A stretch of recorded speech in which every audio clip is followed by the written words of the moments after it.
Hello, and welcome to my systems thinking presentation. Today you're going to be learning about tree migration. I thought this would be kind of an interesting topic because if you're like me, you never really thought about trees migrating. I mean, different types of animals migrate, but trees don't just get up and walk away.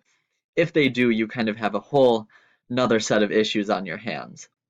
Anyways, I kind of wanted to start off with a joke to, lighten the mood and make this presentation a little bit more fun. So, why do trees hate tests? Because they always get stumped by the questions. Anyways, let's get on with the presentation. I'll be giving kind of a general diagram of tree migration as different trees are affected differently. I'll be getting into specifics later on, but just as a heads. So let's start with the stock of my diagram. The stock, of course, is the tree population, as represented by this tree, and that'll be kind of, the main icon. Scientists have been seeing that tree ranges are moving, but they don't really know why. Clearly, climate change is having the most effect, but there seems to be other causes that we don't really know right now. They're kind of stumping us. Uh, Now let's get on with the flows. First, we're going to start kind of with the inflows, which can be good conditions, you know, good weather patterns, all of that, and animals, which can help seed transportation and they can also help fertilize the trees. Also, climate is another factor as an inflow because, good climate, the zones are going to kind of stay the same. However, that's not what we're seeing. Outflows are next. The outflows, which are now the green, and the inflows are now in black, uh, are poor conditions, such as fires, pests, and again, climate, because a negative climate or a bad climate are going to affect the trees' migration patterns, which is what we're kind of seeing. Because the trees right now are changing their zones in which they thrive. Let's look at the relationships. So I'm going to be covering converters, interconnections, and some of the couplings. Uh, a converter that I thought of is, climate change.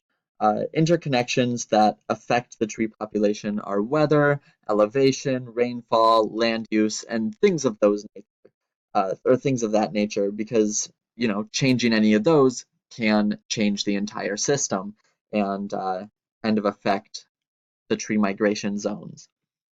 A coupling would include the people and environment because we can have major impact uh, on this entire system.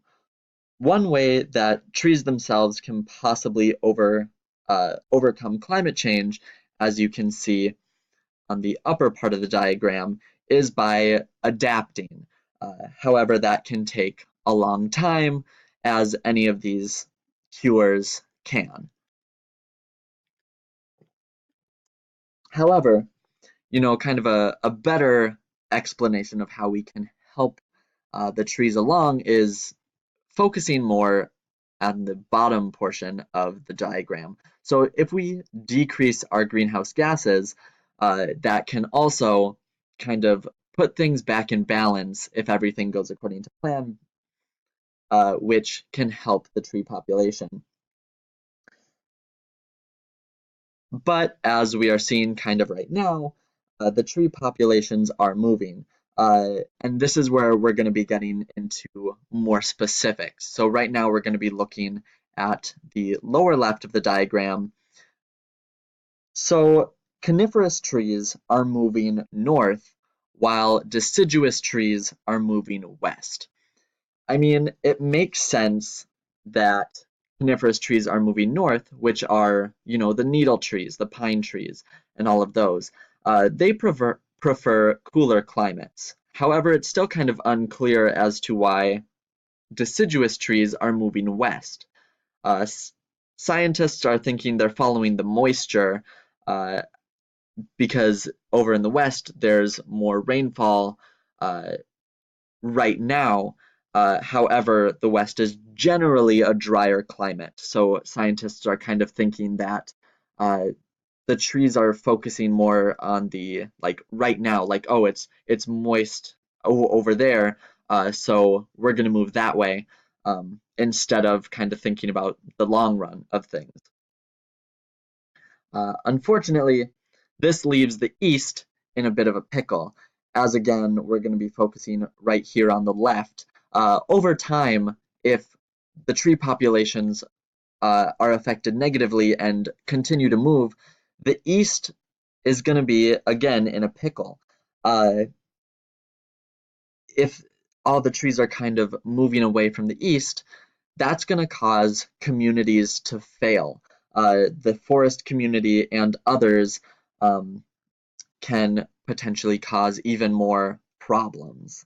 Fortunately, there are some things that we can do. What can we do? Well, we can again focus more on our greenhouse gases. If we help reduce them, we can help the climate change. Also, forest preservation, uh, preserving wildlife, or preserving the forests will preserve wildlife, which then again will help with fertilization and uh, tree or seed transportation and all of that. Also, understanding the entire system helps as well. Here are a list of resources that I used. Thank you so much for listening. Have a great day.